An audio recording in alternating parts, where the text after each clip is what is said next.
Load distribution engineering marvel. When a 6,000-ton freight train thunders over railway tracks, the forces involved will crush most surfaces, but ballast stones perform an engineering miracle. The weight of these massive locomotives and their cargo creates pressures that would devastate concrete, asphalt, or virtually any other surface material. A single freight car loaded with iron ore can weigh 125 tons, and modern freight trains routinely pull 100 or more of these cars. The total weight pressing down on the rails reaches levels that would cause immediate structural failure in most construction materials. Yet ballast stones handle these enormous loads day after day, year after year, without catastrophic failure. The load distribution mechanism works through a principle called stress diffusion, where concentrated wheel loads spread outward through the stone matrix. Engineers use mathematical models to calculate how forces propagate through granular materials like ballast. The stress diffusion follows predictable patterns based on soil mechanics principles developed over decades of research. When a train wheel applies force to a rail, that force transfers to the rail to the sleeper below. The sleeper then applies that concentrated force to a relatively small area of ballast stones directly beneath it. These stones immediately begin distributing the load to neighboring stones through their contact points. Each railway sleeper concentrates the weight of an entire train car into a relatively small contact area, creating pressures that would exceed the bearing capacity of most soils. A typical concrete sleeper measures approximately 2.5 meters long and 0.3 meters wide, creating a contact area of roughly 0.75 square meters with the ballast below. When a 125-ton freight car passes overhead, this sleeper must transfer that entire weight through its small contact area. The resulting pressure can reach 15 to 20 tons per square meter directly beneath the sleeper.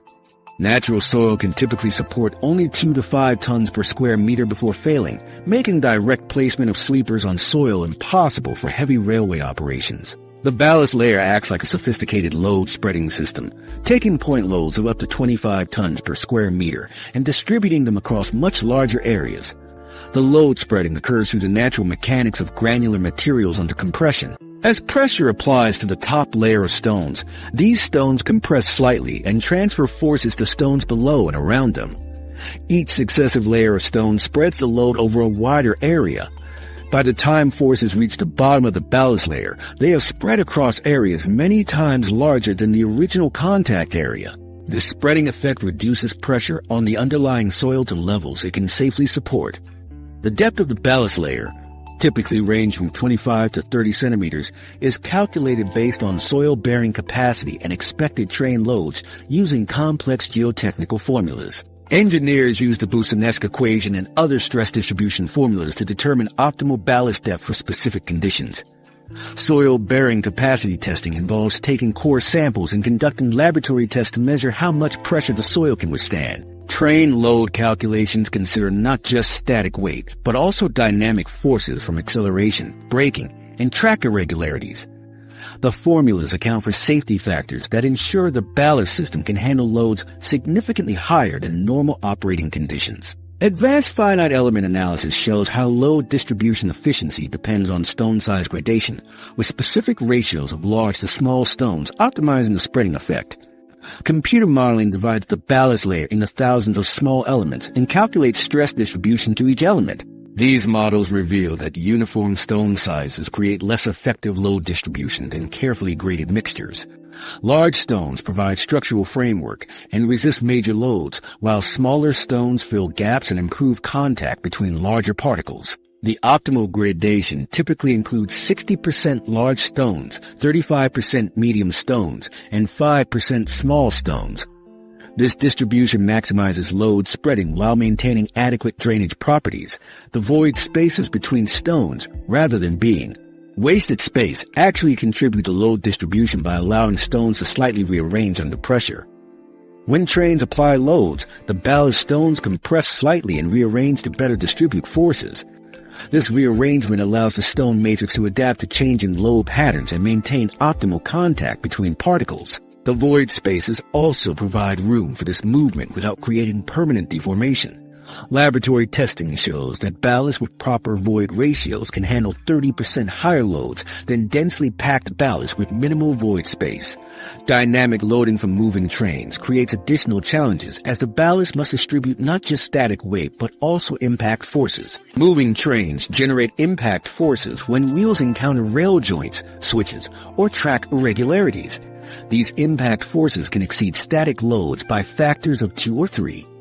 High-speed trains create additional dynamic effects from wheel-rail interaction at elevated speeds. The ballast system must absorb and distribute these dynamic forces without allowing permanent track displacement. Impact forces occur when train wheels encounter discontinuities in the track structure. Rail joints create vertical impacts as wheels transition from one rail section to another. Switch points generate both vertical and lateral impact forces as wheels change direction. Track irregularities from settlement or wear create additional impact loading. These impacts can generate force spikes reaching 40 to 50 tons per square meter instantaneously. The ballast system must distribute these extreme loads quickly enough to prevent damage to underlying structures. The stone matrix accomplishes this through rapid force transmission between interlocked particles. Without proper load distribution, the subgrade soil beneath ballast would fail, leading to track settlement, alignment problems, and potential derailment. Soil failure typically occurs through bearing capacity exceedance or excessive settlement. Bearing capacity failure happens when applied loads exceed the soil's ability to resist shear forces. This type of failure can occur suddenly and create dangerous track conditions. Excessive settlement develops gradually as soil compresses under repeated loading. Settlement creates track geometry problems that require expensive maintenance and can limit train speeds. This load distribution system represents one of the most effective and economical foundation technologies ever developed for heavy infrastructure.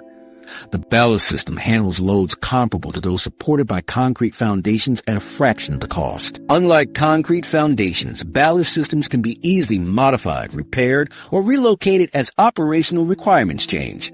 The granular nature of ballast provides inherent flexibility that accommodates thermal expansion, ground movement, and structural settlement.